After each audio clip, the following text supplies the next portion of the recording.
Good morning, everybody, and welcome to our May 7th Fire Commission meeting. I will be starting the meeting in a moment. We'll start with roll call, please. Ms. Gomez? Hudley Hayes, DeLugich, Present. Babcock, Hara, Here. Woods Gray, Chief Deputy Orrin Saunders, Present. Deputy Deputy City Attorney Linda Nguyen. Present. You have a quorum. Thank you. Let us start with the flag salute. Chief Please Saunders. stand. Place your right hand over your heart. Ready? Begin. I pledge allegiance to the flag of the United States of America and to the republic for which it stands, one nation, under God, indivisible, with liberty and justice for all. Please join me in a moment of silence in honor of past and present members of the Los Angeles Fire Department who devote their lives to the protection of our community.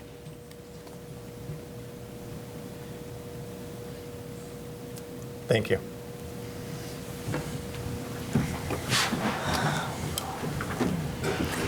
Thank you. All right, we will begin with comments from commissioners. Ms. Woods Gray or Commissioner Hara? Commissioner, you can go first.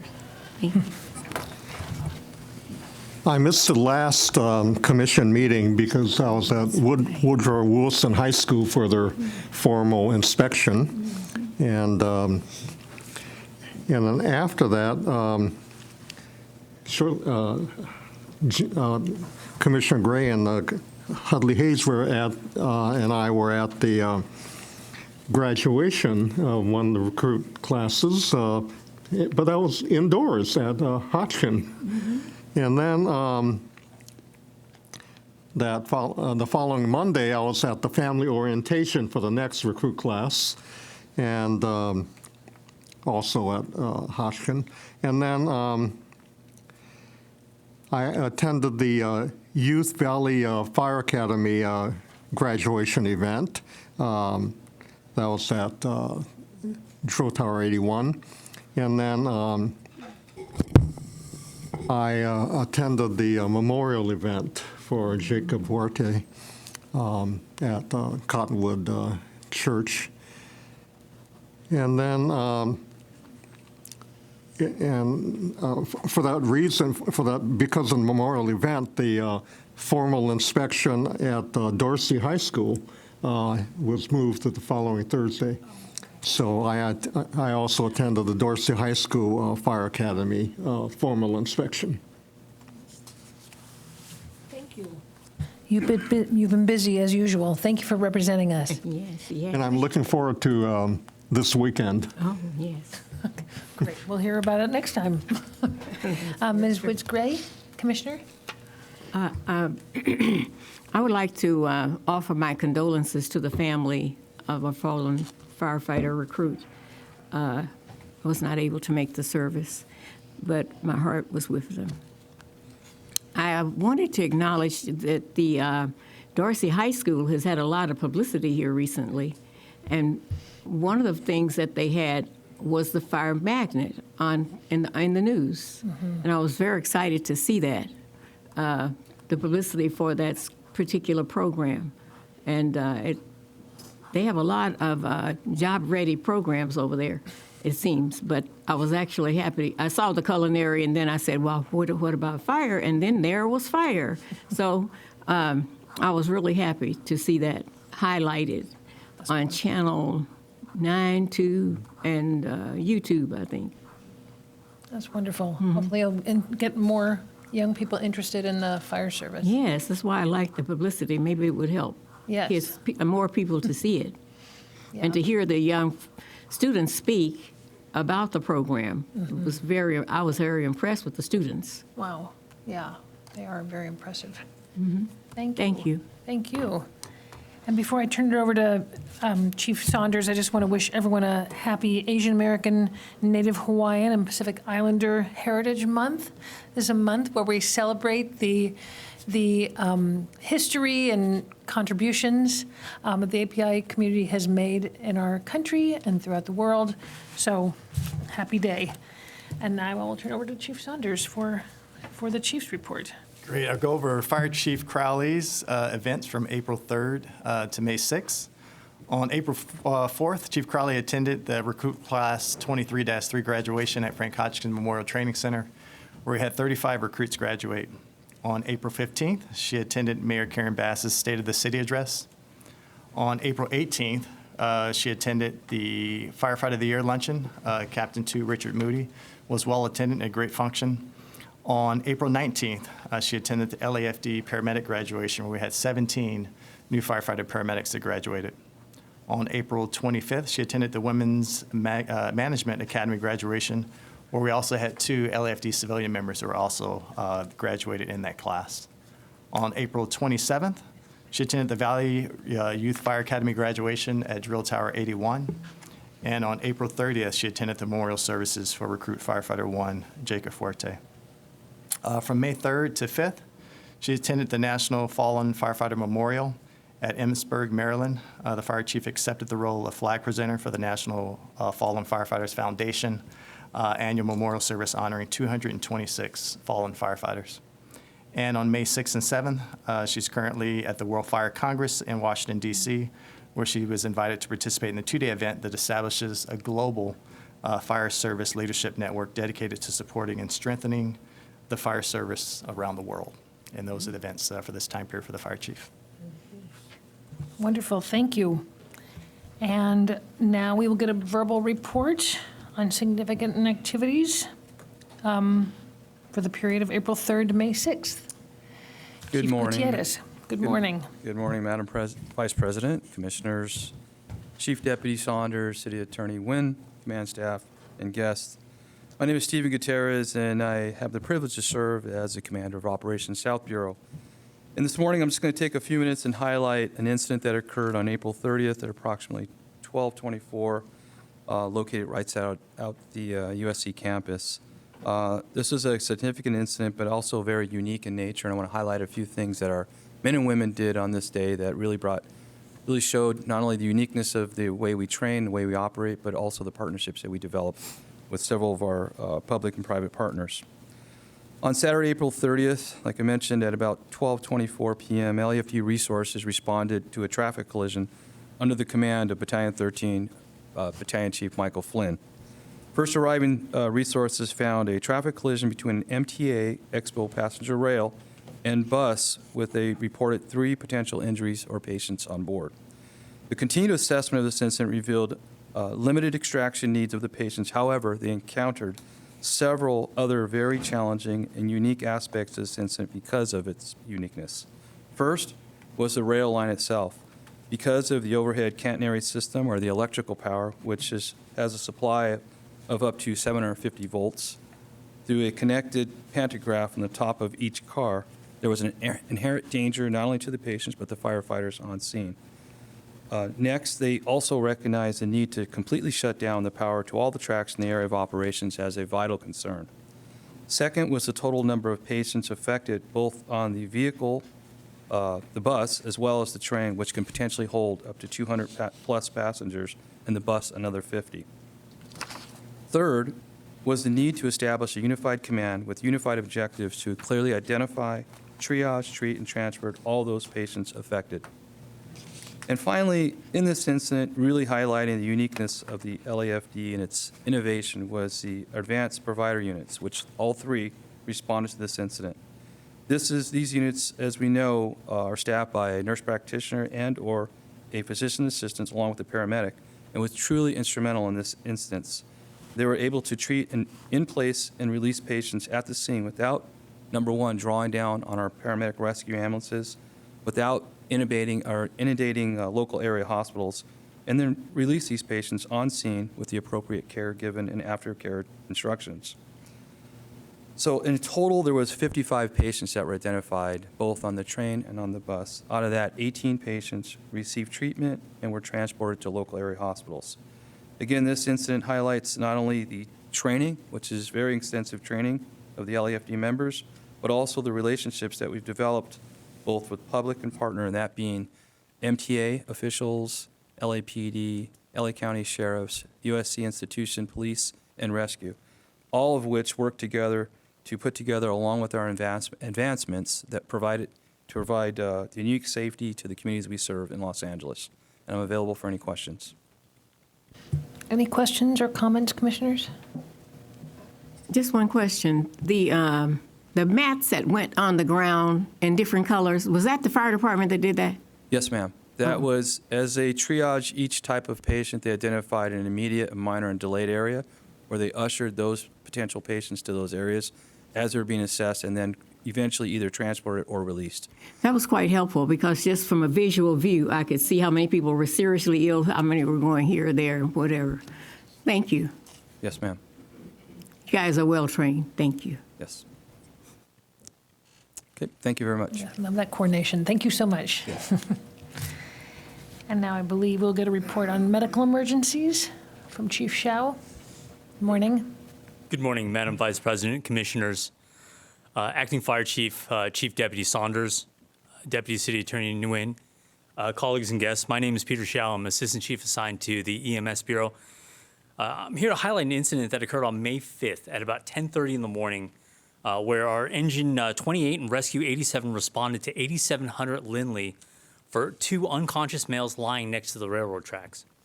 When they arrived on scene, they were directed by LAPD to two men who were visibly unresponsive inside of a makeshift burrow dug in adjacent to the railroad tracks. Upon further assessment, the men, both in their mid-40s, appeared to be deceased. Situated between them, however, were two lines of a powdery white substance sitting on top of a book. And the first responders, upon seeing that, immediately recognized the high potential for aerosolized contamination and the great likelihood that that substance contained fentanyl, which is, as we all know, extremely toxic in even just very small amounts. They immediately retreated from the makeshift structure and they relayed their findings to the captain. Now, this situation is particularly challenging because it has several facets that they need to negotiate. Most obviously is a medical component with the two patients. But in addition to that, we have a hazmat component. Simply put, we just can't leave that substance there. It eventually needs to be collected, and then we also have a police component for a investigation where that evidence, that material becomes evidence and needs to be retained. Needs to be retained. So, a urban search and rescue task force was called initially to determine whether or not that structure was safe to operate in. And once it was deemed safe, hazmat squads were suited up in protective equipment and took samples of the white powdery substance and packaged it as evidence for LAPD. They rendered the site safe and ultimately ended up assisting in removing the bodies for the coroner. The paramedics made the determination of death, and the custody of the bodies was now given to LAPD. The manner in which this complex incident was handled highlights the broad capabilities of the men and women of your Los Angeles City Fire Department and the collaborative efforts of all of our partnering agencies, such as LAPD. Despite the unfortunate outcome for these two gentlemen, the situation was ultimately resolved and the site was rendered safe for the public. Thank you. Thank you. Any comments, commissioners? Thank you for keeping everybody safe. Thank you, ma'am. I believe that's the end of those reports, and I think we have a couple of presentations today. I see lots of people here.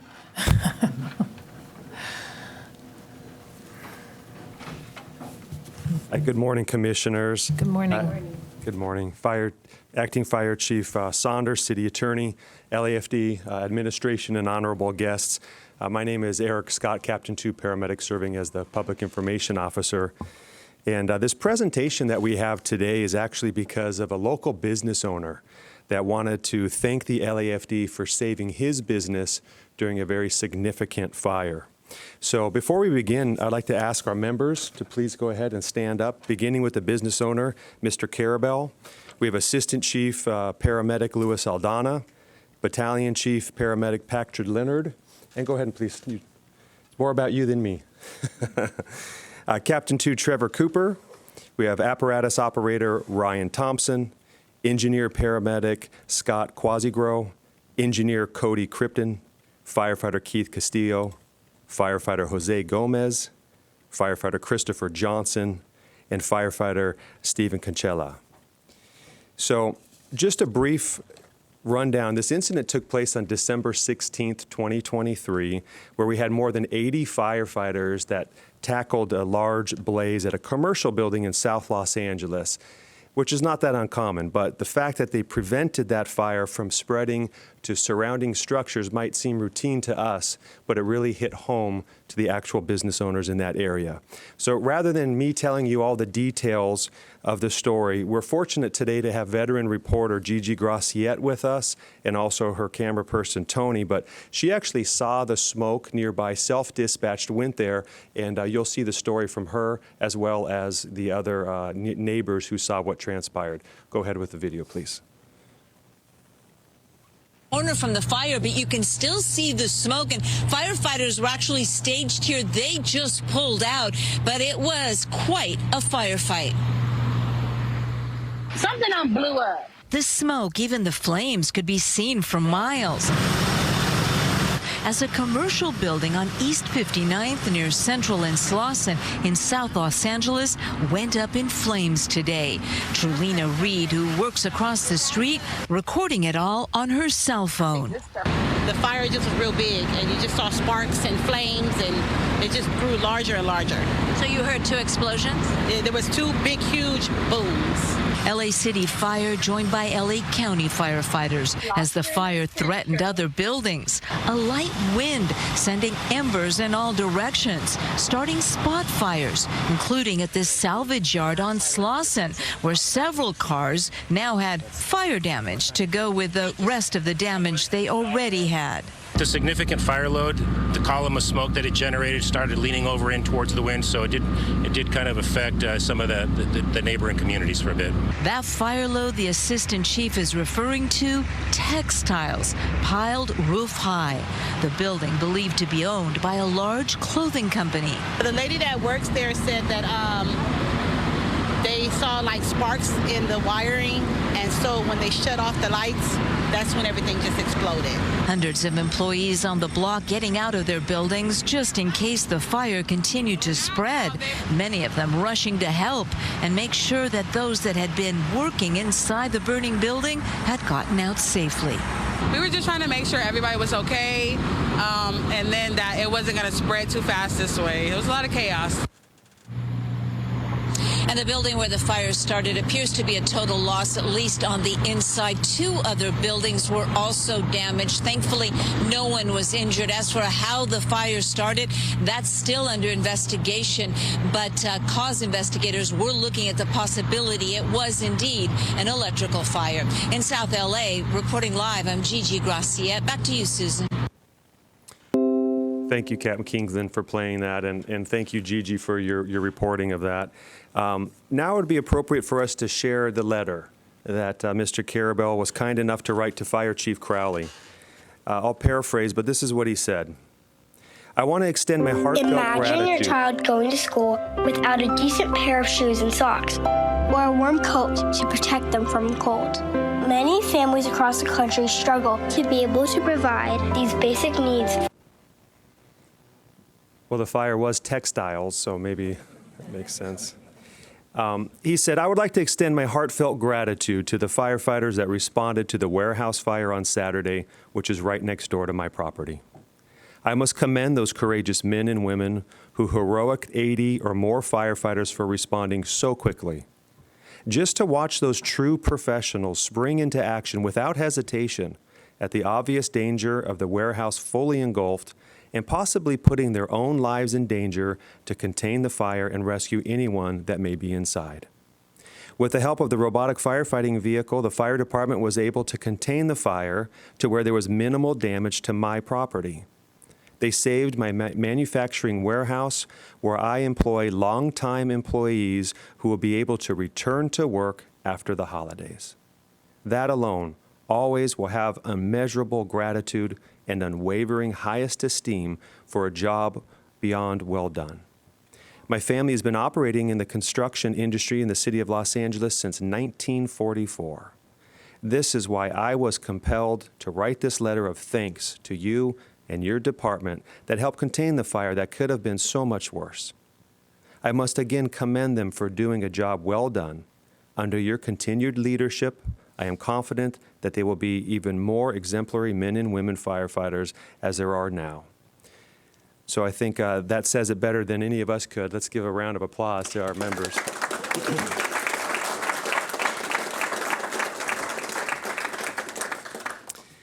And lastly, as usual, we're going to read one of the certificates prior to handing them out. It reads, in recognition and sincere gratitude of your heroic courage, diligent efforts, and personal initiative and expedient firefighting efforts to save multiple commercial buildings performed during the dangerous conditions at 911 East 59th Street in South Los Angeles on December 16th, 2023. The Los Angeles Fire Department commends you for your extraordinary property-saving efforts to the citizens of the City of Los Angeles. Presented this 7th day of May 2024, Kristen M. Crowley, Fire Chief. One last round of applause.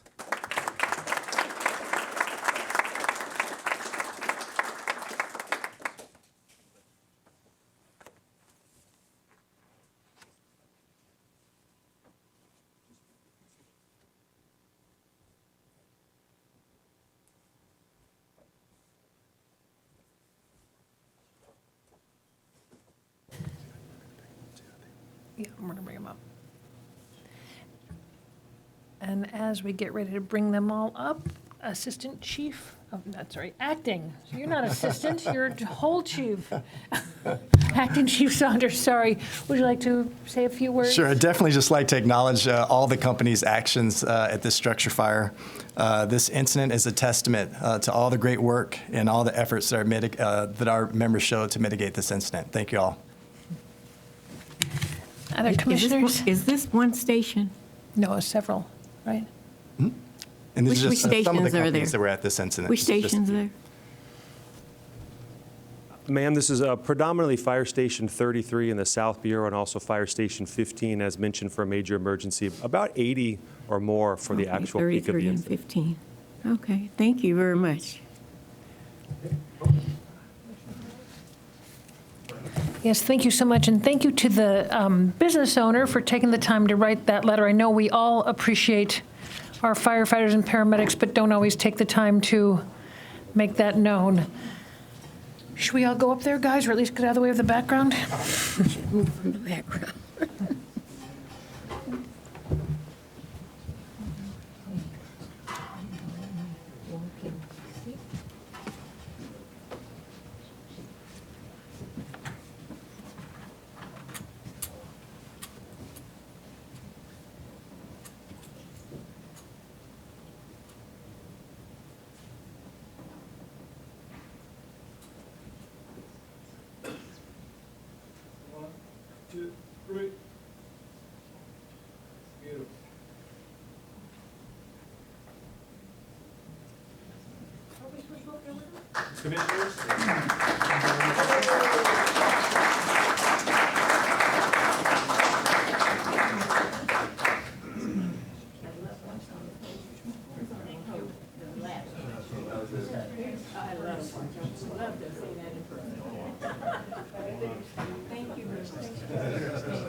Members, if you want to hold on both sides of your shirt, face the shirt towards the camera.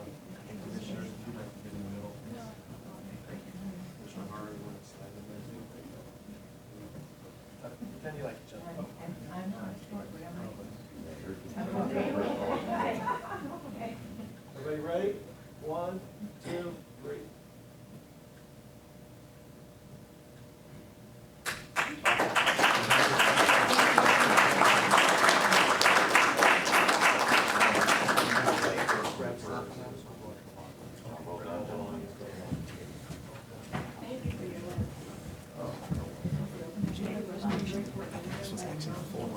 Okay, and we did have one other presentation. I know Captain Scott's going to be a little shocked by this, so if we're just going to do one more quick presentation. I tipped him off. Another presentation. Yeah, so Captain Scott, please don't leave the room yet.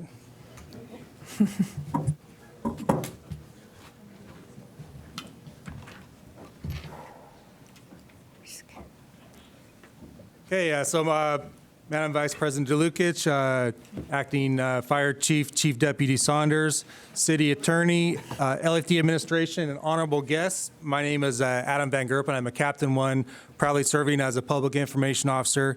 And I'm here today to announce that one of our own has received a first place IFF Media Award for Best Public Safety Campaign. So this annual contest recognizes both IFF affiliates and journalists who have displayed exceptional communication and media coverage, promoting public safety and the advancement of the fire service. So there were only 39 winners who were selected out of over 200 nominations that celebrate the best work of the fire service, raise awareness on important labor issues, highlight the role that the IFF and its members play in keeping the public safe. And at this time, I'd like to call up Captain 2, Captain Eric Scott, and Rich Ramirez, Director from UFLAC.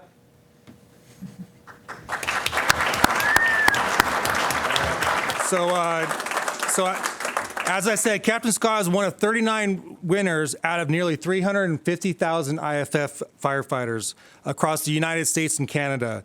So he was selected by his peers for this prestigious award. This award was specifically for his work with LA City View in creating an educational video for the public on what brush clearance is and why it's important. So that video can be found it was found on our LAFD social media. It's also, if you go to lafd.org/brush, you'll find that video there. Very comprehensive educational video informing the public on life safety issues and why it's important to have brush clearance. So I know Rich Ramirez from UFLAC would like to say a few words from UFLAC as well. Thank you. Hello, my name's Rich Ramirez, Local 112 Director, also a firefighter paramedic. I'm here today just to give you a little background on this award that Captain Scott has got. The IFF Media Award recognizes the affiliates for their best work in communicating with their members and the public, and honors reporting and photography that best portrays professional firefighters and paramedics as dedicated to all hazards and first responders. The IFF Media Award also helps create a greater awareness of the important and dangerous work of IFF members in the United States and Canada to keep the public safe. UFLAC President Freddie Escobar nominated Captain Scott for this award, and UFLAC is very proud that Captain Scott was selected for this award that highlights being professional of the LAFD and UFLAC. Thank you. All right, so this is a very nice award so I'd like to just go ahead and hand this. Hey, Rich, why don't you sit here for a sec? So you want to say a few things, Captain Scott? I'm usually red, but now I'm different shades of red. A not expected thank you. I have to say that's a collaborative effort. I see Captain Nasur in the room with brush clearance that was informative in some of that information. Captain Van Gerpen, Dave Ortiz, the 3 PSOs of Brian Humphrey, Margaret Stewart, and Nick Prang, all under the direction of Carla Tovar. It's always a group effort, so we're all honored to do that, and thank you very much.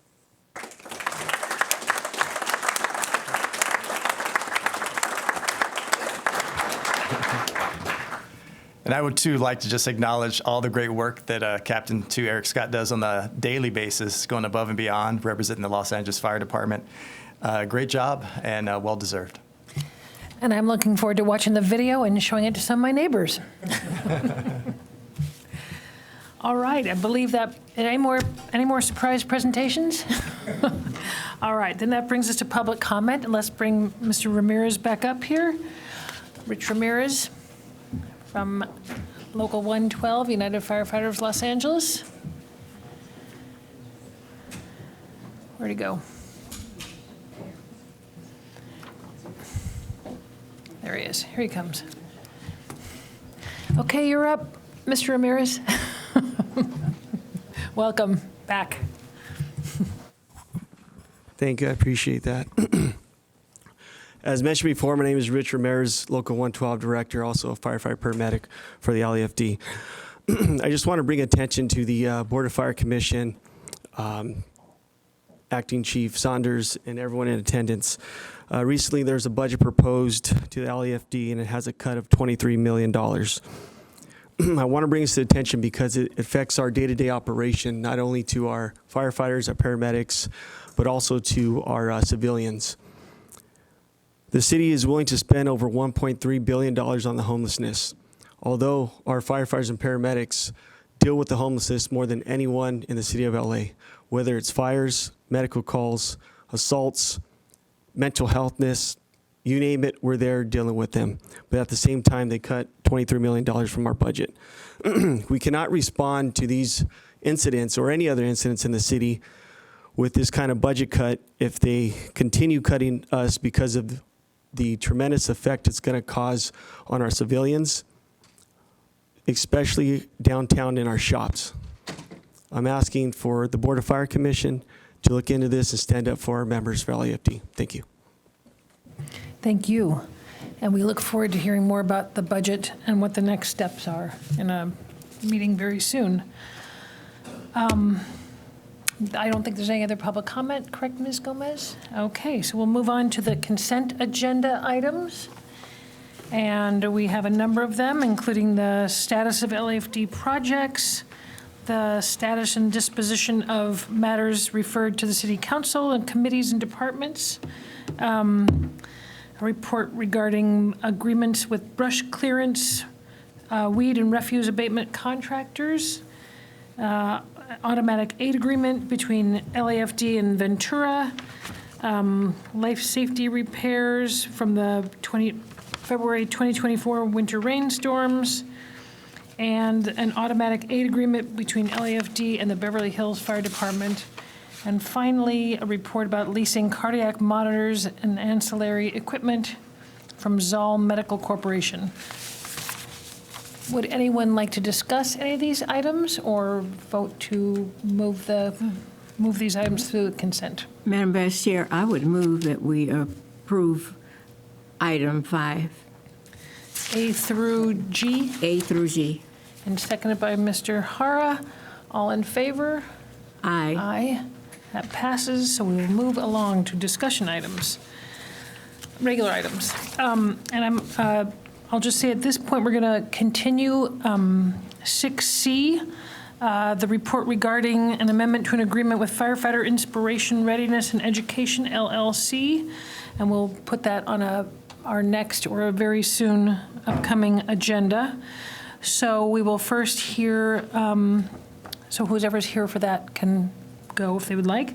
We will first hear 24-027R, a report regarding the process for LAFD members to serve their discipline before commencement of a member-opted Board of Rights hearing. We've got Chief Kepner with us. Welcome. Good morning. Thank you. Good morning, Vice President Delugich, Commissioners, Chief Saunders, City Attorney Nguyen, and Leticia. My name is Christina Kepner, and I am the Assistant Chief assigned to the Professional Standards Division. Today, I will be reporting on the amended or revised board report titled Discipline Served Prior to Board of Rights Commencement. This report was initially submitted at the meeting on March 5th, 2024. And since then, we have met with labor. We've had 2 meetings to discuss impacts of members serving their discipline prior to the Board of Rights. One of their requests was to revise the language in one section to match the language in the City Charter 1060. So I will now point out that one revision that was made. So if you go to page 2, approximately the 3rd, 4th paragraph down, where it states in alignment with City Charter 1060 and the recommendation of the LAFD Independent Assessor's Office, members receiving a suspension under 30 days will serve their discipline prior to the commencement of their Board of Rights at the discretion of the fire chief. That change was made from the previous report where it stated that all sustained discipline under 30 days will be taken after the member is served their Skelly hearing and disciplinary packet. So rather than saying all sustained discipline, it's referring to the fact that it is at the discretion of the fire chief. Thank you very much. At this time, I will take any questions. Are there any questions on this item? Commissioner Woods-Gray? I actually have no questions because we've discussed this a number of times. And I would like to move the approval to receive and file BFC 24-027R. Well, I just have one. Oh, you have, excuse me. Sorry, I have one just quick question, and I really appreciate this, and I am in favor of it, and I will definitely vote for it. But I just was curious about on page 3, the AB2 paragraph that's bolded. I was just curious. Obviously, there's something. Could you just explain the significance of that paragraph and why you bolded that? That's just my only question. Sure, that comes directly from City Charter 1060, and that's the main paragraph that gives the fire chief the authority or discretion to suspend members for the period of 30 days or not to exceed 30 days prior to their Board of Rights or their appeal process. Okay, thank you. That was my only question. So it's actually been moved and seconded? Okay. And all in favor? Aye. Aye. I mean, so that carries. So we've approved. I'm waiting for the attorney to tell us we're approved. Yeah, okay, thank you. All right. The next item is 24-038. Oh, and here you still are. Corrective action summary for the months of January through March of this year. Yes, thank you. I will just identify myself again. My name is Christina Kepner, and I am the Assistant Chief assigned to the Professional Standards Division. Today I will be reporting on the corrective action summary for the first quarter of 2024. As a reminder, this report identifies all discipline that has been served by members for the first quarter of 2024. In this particular report, during this time, there was 1 termination through a Board of Rights process, 18 members who served suspension days, 13 reprimands issued, and several settlement agreements that have been negotiated, not completed yet, which include education-based discipline. That concludes my report. If you have any questions, I will be happy to take them now. I just have one question, and maybe it's something people already know. Is there a separate list for officers? These are all non-officers. Are there no violations for officers, or is there a separate list? No, that's correct. It would be the same list, and if there were any violations from officers, they would be on this list. Okay, thank you. Any other questions? No. No? Okay, we would like to move that we, Madam, I move that we, is it receive and file? Receive and file Board Report 24-038. Second. all right, moved and seconded, all in favor? Aye. And that passes as well. So now we're going on to item D, 24-043, and this is a report regarding an amendment to an agreement with the Regents of UCLA on behalf of UCLA Center Pre-Hospital Care, which is about paramedic education and training services. Good Welcome. morning, Vice President Delukage, Commissioners, Acting Fire Chief Saunders, Deputy City Attorney Nguyen, Leticia, Command Staff, and valued guests. My name is Matthew Conroy. I currently serve as Battalion Chief assigned to our EMS Bureau. I'm here with one of our management analysts, Damian Pacheco, and in our role, I have the honor of overseeing our paramedic training. I'm here to talk to you today about a contract extension for paramedic training through UCLA. For the past 16 years, we've had the opportunity to partner with UCLA Paramedic School, officially known as the UCLA Center for Pre-Hospital Care. This arrangement enables the department to provide paramedic training to our own firefighters, which is a critically important strategy to accomplish our goal of providing exceptional public service and emergency services.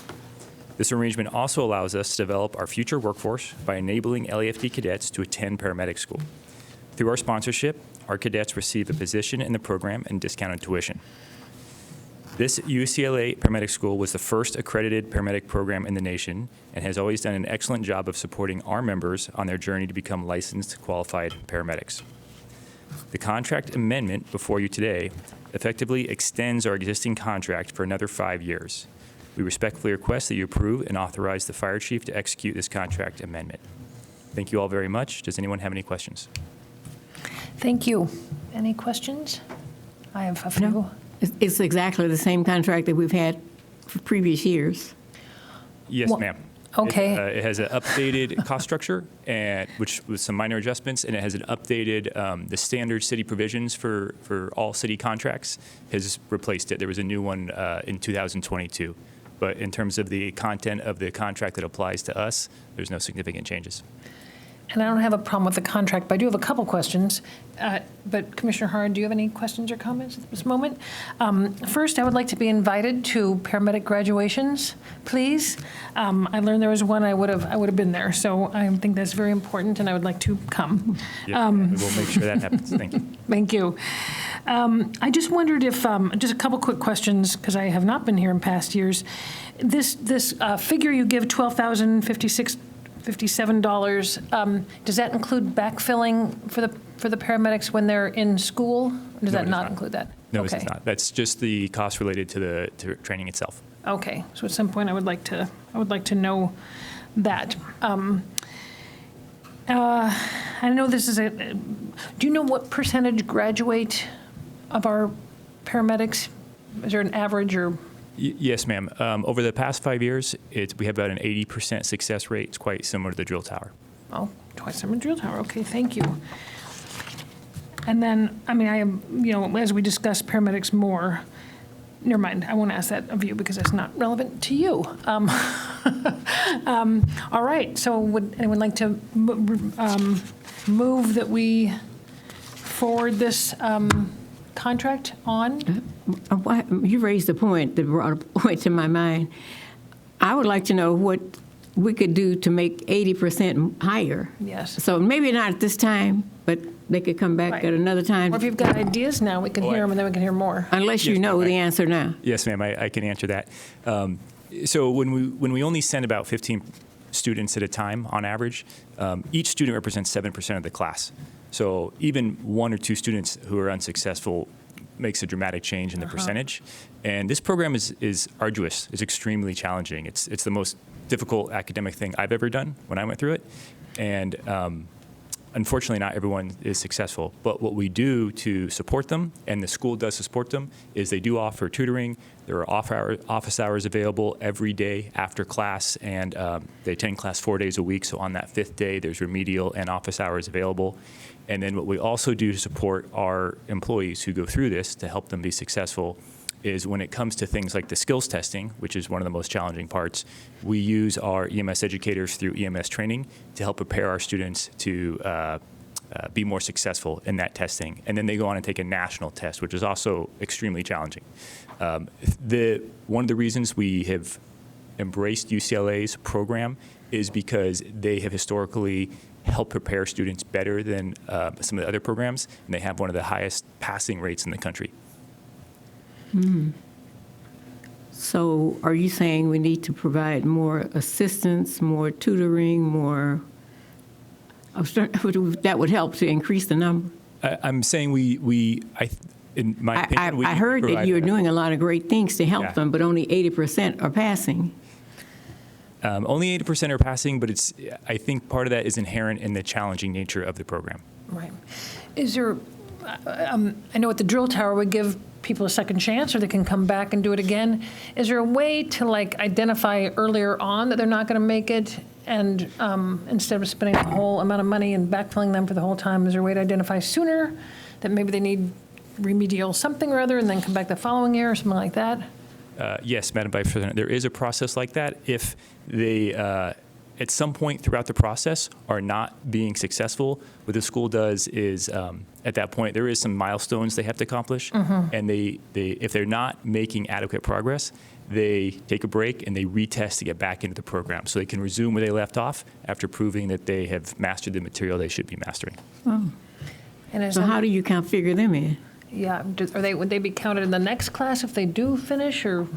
If they get the opportunity to re-enroll in that same class, we would count that as a successful student. If they do not and they attend the next class, we would count that as a failure in the initial class they were in, and we do offer them the opportunity to re-enroll. So if they pass, they're in the class they started with, they get credit for that class? Yes, ma'am. Okay. Okay. All right. That's something we talk. We look forward to learning more. Yeah, learn more about very that. Very important and great. Sometimes the percentages are different, sound different from the hard numbers. Right. Because 80% of one person. Yeah. It's. I don't really like the percentages. I'd rather hear the hard numbers. So you can tell us, like, over 5 years, how many have gone through and how many have come out the other side as I don't paramedics? have that number off the top of my head, ma'am, Right. but we can get back to you with Yeah, that. thank you. Yeah. Okay, so we're ready for, may I make a motion now? Please do. Okay. I move that we pass 24-043, that the board approve the recommendations and transmit it to the mayor's office for approval. Second. It's been moved and seconded. All in favor? Aye. Aye, and that passes. We will do so. Thank you so much. Thanks for your report, and don't forget to invite me. Okay, and now we hear from Chief Moore, report providing the department's response to the independent assessor's report on the handling of sexual harassment complaint investigations. Welcome.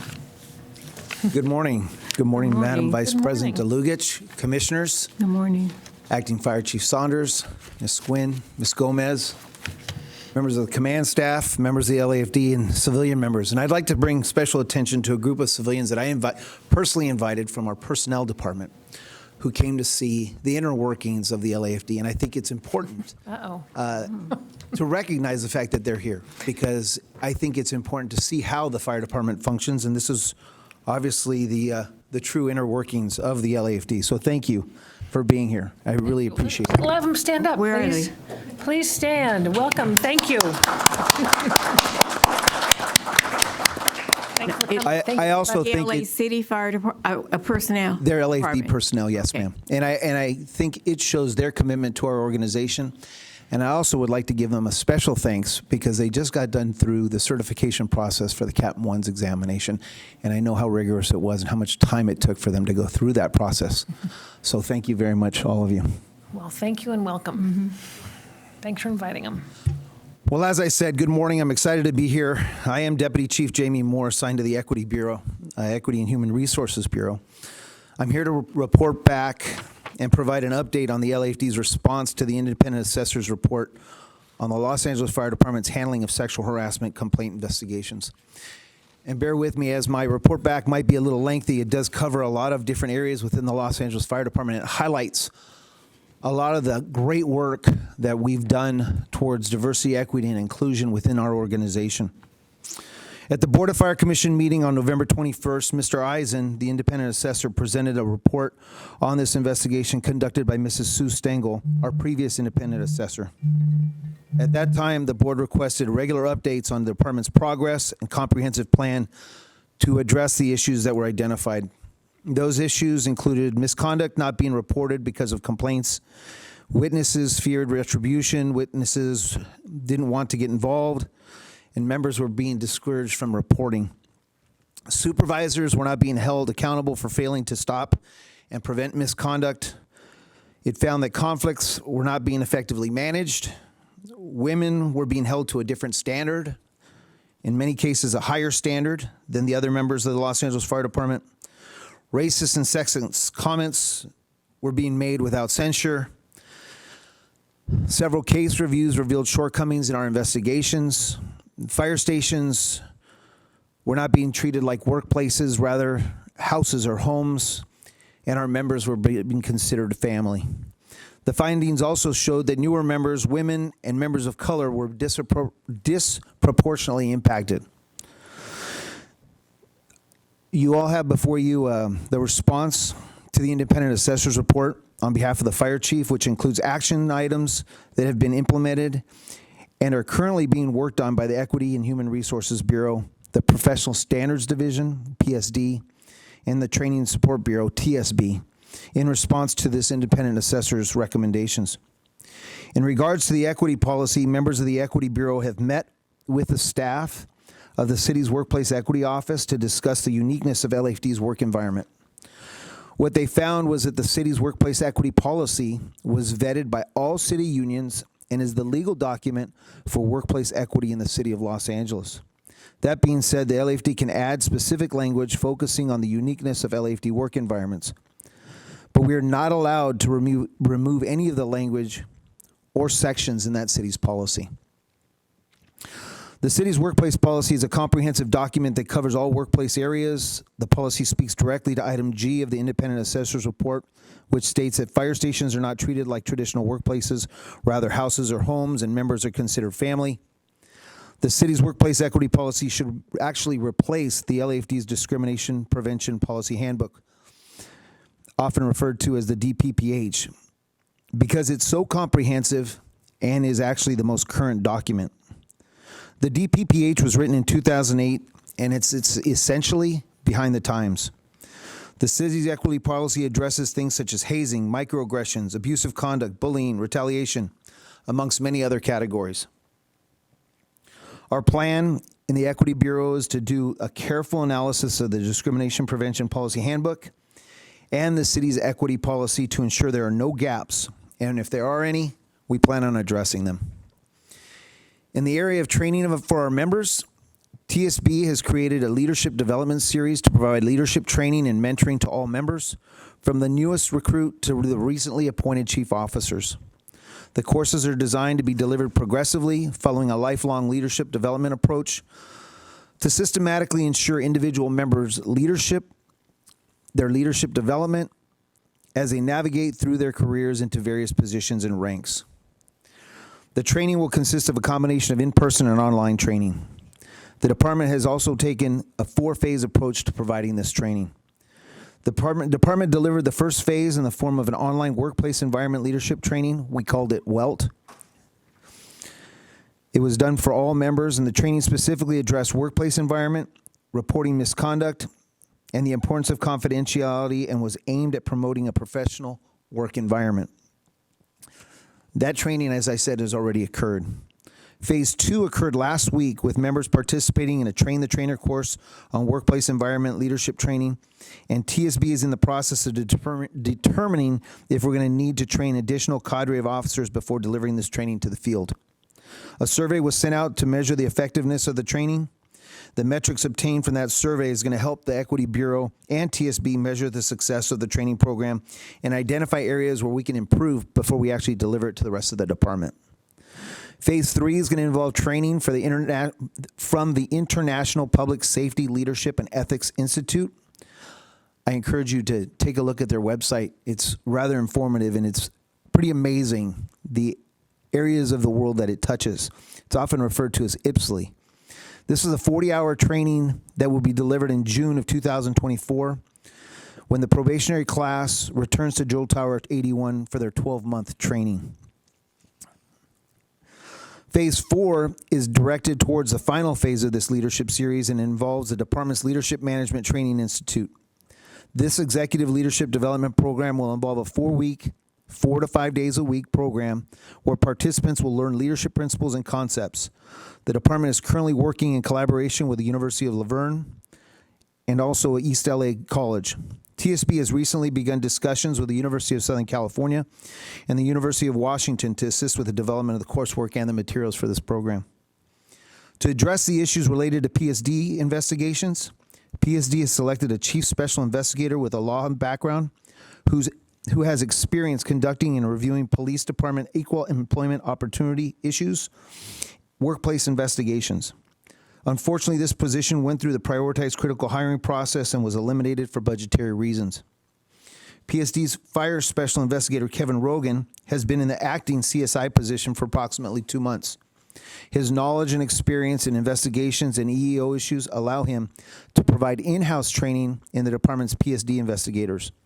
However, his detail means that PSD is running short 1 fire special investigator.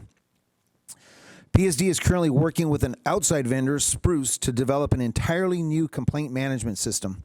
This new system is scheduled to be completed by August 1st, 2024. It will allow PSD to compile data related to EEO cases, help identify trends, audit cases, and review their investigations to develop areas for improvement. PSD recognizes that they were not up to date with the most current EEO investigative training. So all PSD investigators are going to receive an 8-hour training by Liebert, Cassidy, and Whitmore on June 11th and 12th, 2024, which will fulfill the requirements necessary to be a certified EEO investigator per the California Civil Rights Department. The Equity Bureau has begun sending out employee surveys. The most recent survey, distributed in March 2024, assessed the current work environment for sworn and civilian female LAFD employees. This anonymous survey provided honest feedback on their experience and perception in a confidential manner. All civilian and sworn female members of the LAFD were surveyed. Of the 250 surveys that were sent out, the Equity Bureau received 69 responses in total. 28 were sworn, 41 were civilian. That's a challenge that we're going to have to face and overcome. But please keep in mind this was a voluntary survey. From this survey, we learned that almost 70% of the respondents were eligible to promote.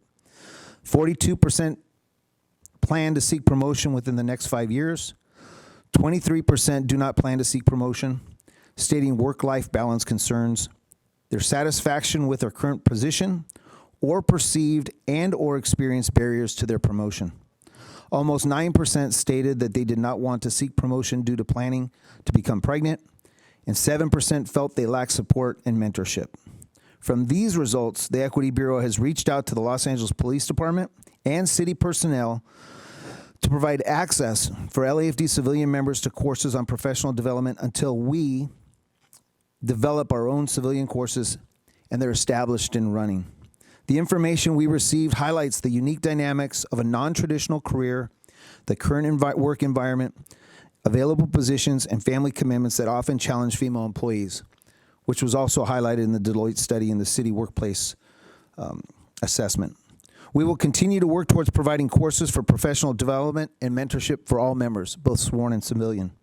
This survey also highlighted the need to evaluate policies that specifically impact female employees. There's often unintended consequences of human relations policies. For instance, one of the things that was mentioned a lot was maternity leave by both sworn and civilian female employees. The Equity Bureau and TSB will continue to provide training and education programs for all employees aimed at creating a more inclusive and equitable workplace. In conjunction with the Professional Standards Division, the department will measure success by evaluating the participation rates in training programs and assessing their impact on employee attitudes and behaviors. This concludes my update on the progress of the LAFD that has been made towards addressing the issues identified in the Independent Assessor's Report. As you can tell, we've been very busy since the Bureau began in December 4th, 2023. It's a short, almost 6 months. And we work very collaboratively with Training Support Bureau. So I want to thank Chief Brown. I'd also like to thank Assistant Chief Kepner for our ability to work together to try to address everything that was identified in the Independent Assessor's Report, their staff, and I'm open to any questions you may have. Thank you. Would anyone like to comment or ask questions? It sounds like there's going to be a lot of training going on.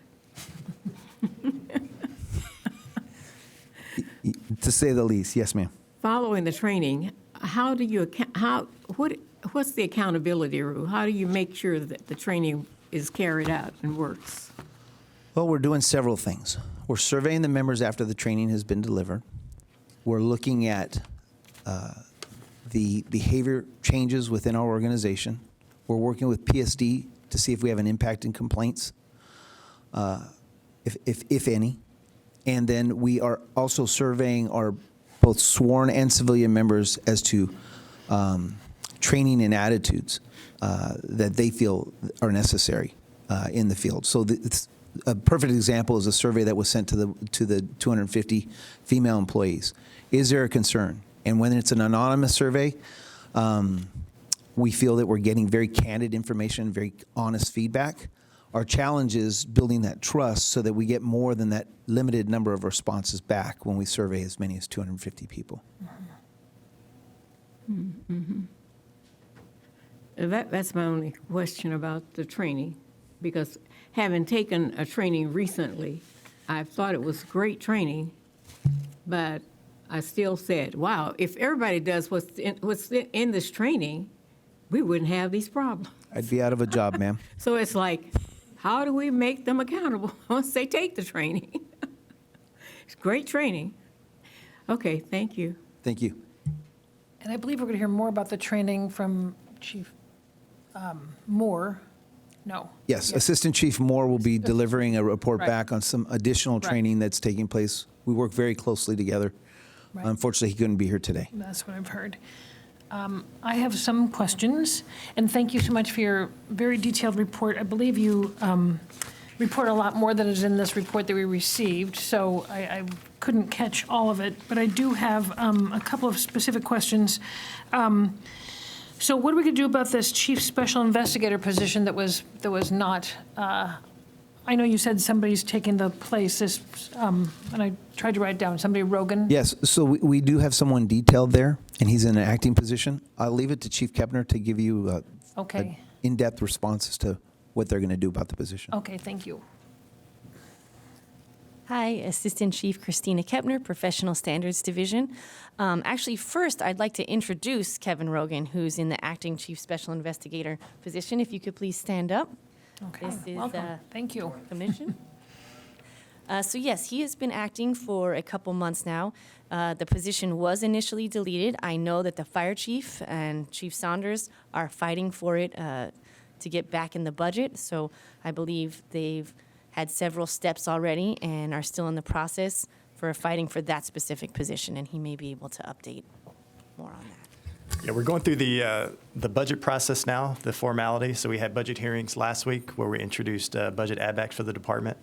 We've had some written reports that were submitted back to the council, and we're waiting for the CO's cover report on those, as well as the final decisions that we'll hear from the council later this week. Okay, that seems like a very important position. I know it's not right in the line of duty, but it is a very important position with what we're trying to create here. And I would love to know about Captain Rogan's experience in investigations, not right this second, but if someone could let me know that, I would be interested to see. And yeah, it's a small number of surveys returned, and I wonder, do you have ideas about how to encourage?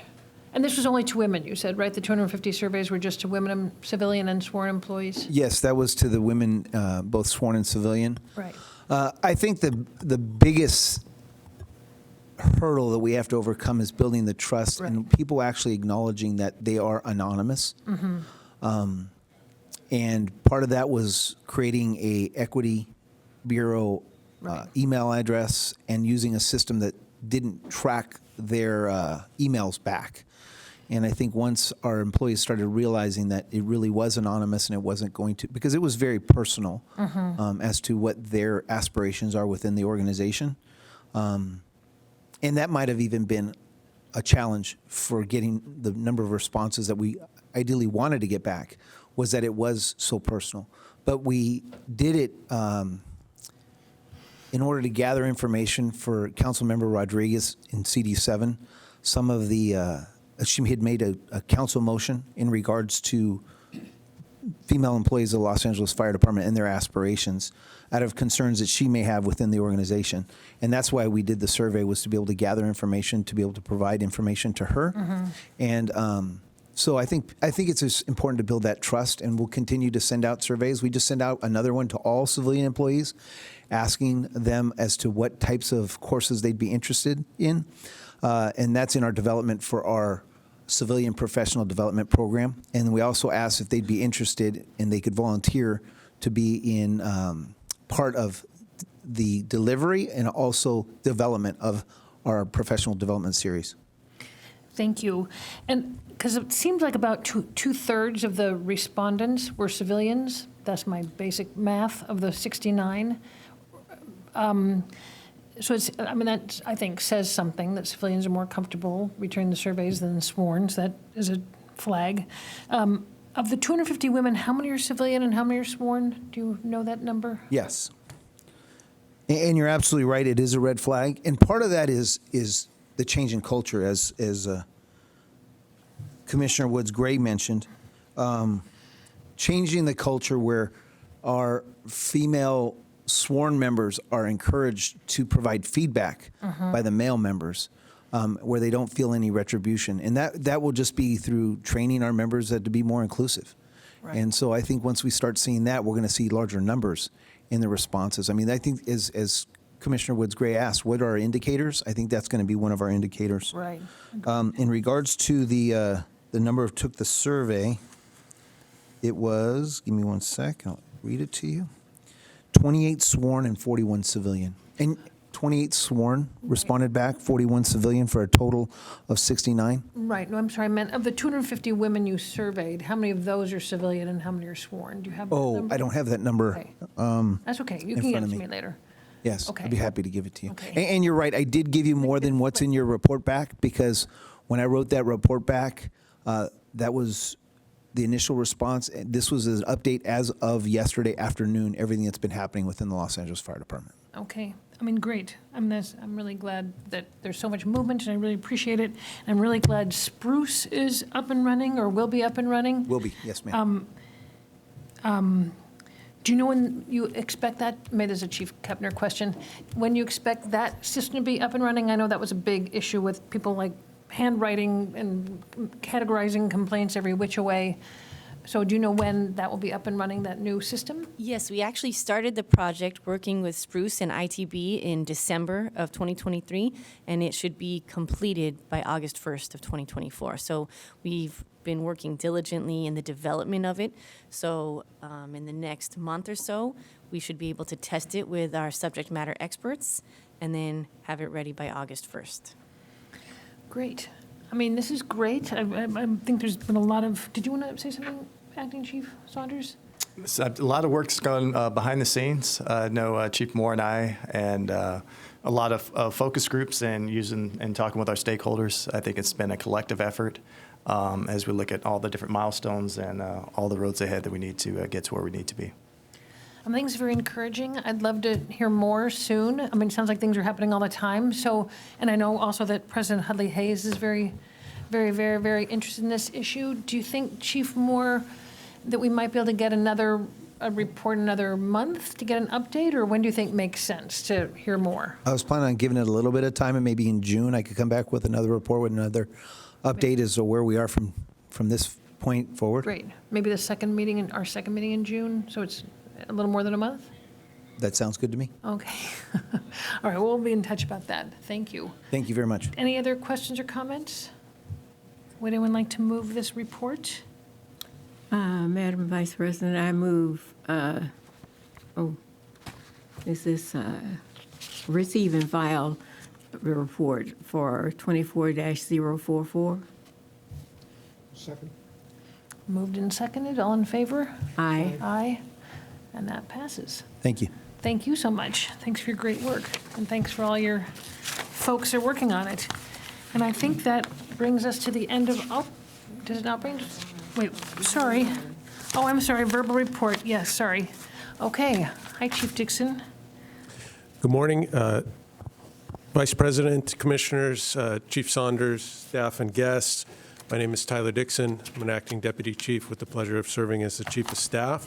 I'm here to give the board, as requested, a verbal report on the experiences the department has with the unhoused population. I'll talk about a couple of categories: emergency activities, preparedness and prevention, as well as liaison work with other agencies. The primary area in which the department has the most interaction with people experiencing homelessness is on our emergency incident response side, both on the emergency medical services as well as fire suppression disciplines. Last year, calendar year 2023, the fire department responded to a record number of incidents overall throughout the year, over 500,000 incidents, which is a record number of emergency responses for the fire department. Of those 500,000 incidents, 13% of those incidents were categorized as associated with people experiencing homelessness, either as a patient or the cause of the fire had an association with people experiencing homelessness. To give you some hard numbers associated with that, that represents over 66,000 emergency incidents associated with people experiencing homelessness. On average, that's just under 200 a day. 142 patients a day would be the average. Approximately 38 fire incidents would be the average associated with that. Since the department has been collecting data associated with this topic, the data going back 2 years roughly is 12 or 13% average. Additionally, the department has a role in providing information to other stakeholders or other departments that have a role in providing services to people experiencing homelessness. The department has a People Experiencing Homelessness Liaison Officer, which is assigned to the Metropolitan Fire Communications Division. And this officer has a role in ensuring that information flows from the fire department to other agencies such as the Los Angeles Homeless Service Agency, council districts, Los Angeles Police Department, Recreation and Park Services, Bureau of Sanitation, and the mayor's office, to name a few. This liaison officer also serves in a role to coordinate some of our preparedness activities associated with ensuring that people experiencing homelessness are out of harm's way in a couple of areas of discipline. One of those is in the very high fire hazard severity zone. These are the areas in the hillside or wildland urban interface or urban mix areas within the jurisdiction of the city of Los Angeles. When we have utilized predictive analytics associated with fire weather, increased fire weather, or a red flag type warning, this liaison officer shares this information with these other outside agencies which perform sweeps in the very high fire hazard severity zone, offering shelter to people experiencing homelessness in those areas to avoid any need, if there were to be a fire on those particular high hazard days, to avoid the need to actively rescue or evacuate those individuals. We do this proactively with sweeps between the Los Angeles Police Department, the park rangers associated with the recreation and park areas that are within the very high fire hazard severity zone, as well as LASA and other agencies, namely council districts and mayor's staff. Additionally, similarly, when we utilize predictive analytics and predictive weather patterns to know that we will be in an active river rescue mode if there is somebody to become trapped in the LA River. The department has recognized that it had been commonplace that a high percentage of river rescues were associated with people experiencing homelessness that were utilizing the river as a sleeping area. Similarly, this liaison officer will share with those same agencies that I listed before, and sweeps will be done within the areas of hazard for LA River or for water flows in our rainy season days, and shelter will be offered. Part of that preparedness effort is the fire marshal has a directive that when shelters are stood up, either by the Recreation and Parks Department or the Red Cross or other agencies, that the fire marshal assigns a fire inspector to go out and ensure that those temporary shelters meet all the fire codes and life safety codes. These are also done in a proactive manner ahead of time. There are plans that are laid out and diagrams and maps of these that are approved by the fire marshal, and then the inspector goes out and ensures that those in fact are laid out appropriately to provide fire and life safety measures for those shelters. Also, in those areas of very high fire hazard severity zone, the department conducts a windshield survey twice a year, every 6 months, to identify encampments and share that information with those similar agencies that I listed earlier through that liaison officer. A similar sweep is done twice a year to identify illegal habitation of commercial occupancies. These would be a vacant commercial occupancy or a commercial occupancy that is not licensed or not appropriate for habitation.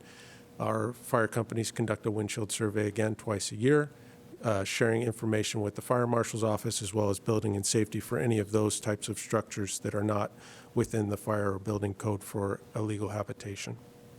Finally, the Fire Prevention Bureau under the fire marshals has stood up an affordable housing unit specifically aimed at ensuring that we meet all the goals of mayor's directives associated with both affordable housing and sheltering.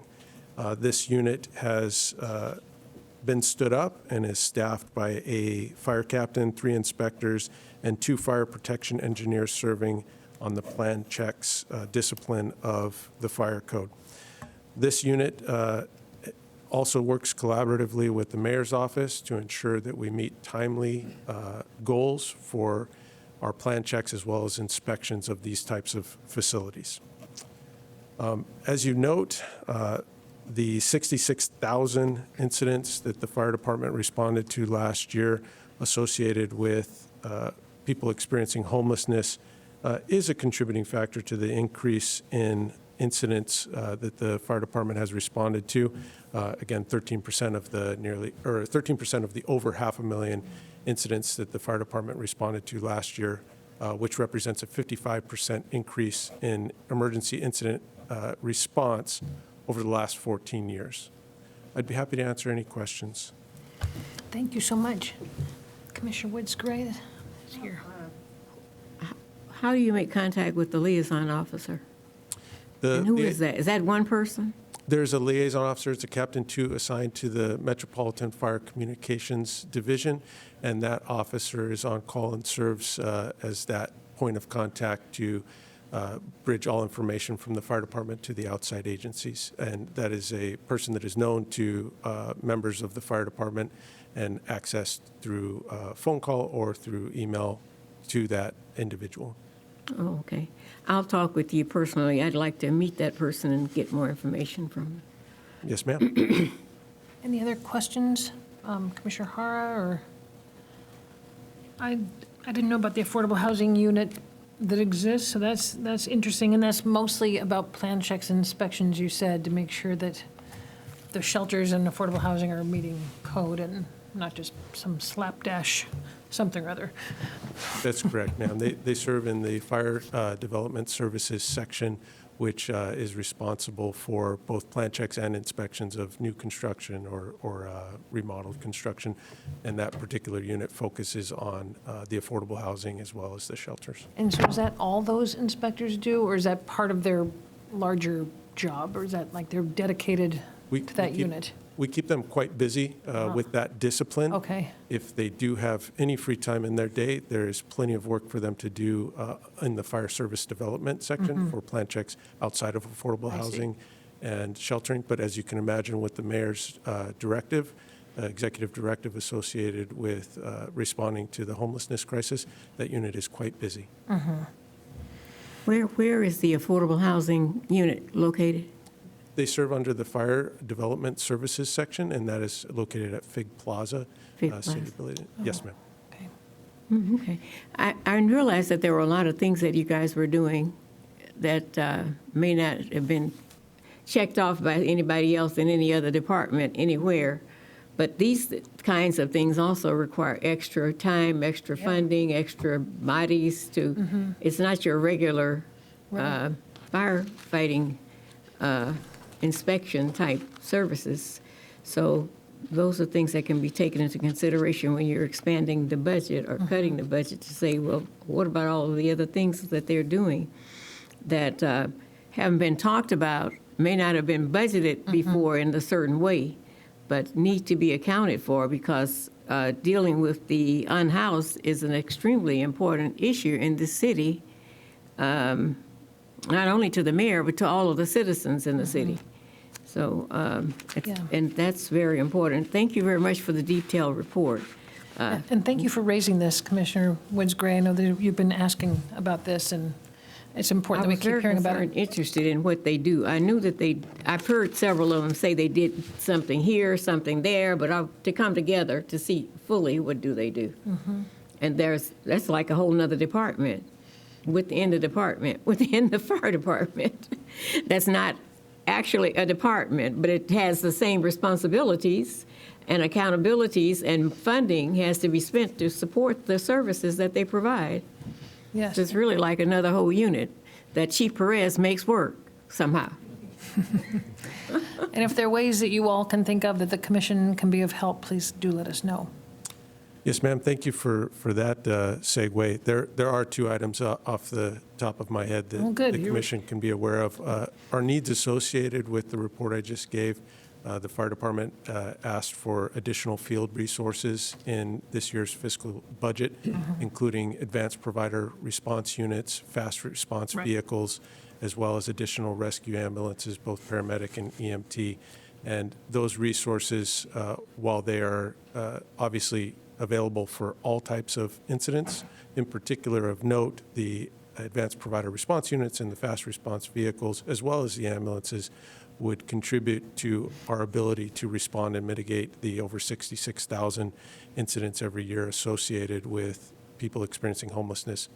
The other area of note, as you bring up the fire marshal's ability to manage the affordable housing unit, there is one civilian position of management analyst that has been scheduled to be eliminated in the next fiscal year budget from that unit, which we have described as quite active, busy unit, and that will cause challenges associated with meeting service demands in that unit and reasonable goals for timelines. Is there a title to that position? Management analyst assigned to the affordable Management. healthcare unit, or affordable housing unit, excuse me. Okay, thank you. We will make sure, I'm sure the chief is talking to the mayor about this, and we should be talking to our city council members, as we've said, so thank you. And certainly the APRU is essential for a lot of things. Thank you. Chief Dixon, any other comments on this, commissioners, or on anything else? No, just thank you for putting it together, bringing everything together in one place. And thank you for asking for it and staying on it. With that, we are adjourned, and we'll see you all. Oh, are we not adjourned? A motion to adjourn. Oh, I so move. Second. All right, all in favor? Aye. Aye, all right. Class dismissed.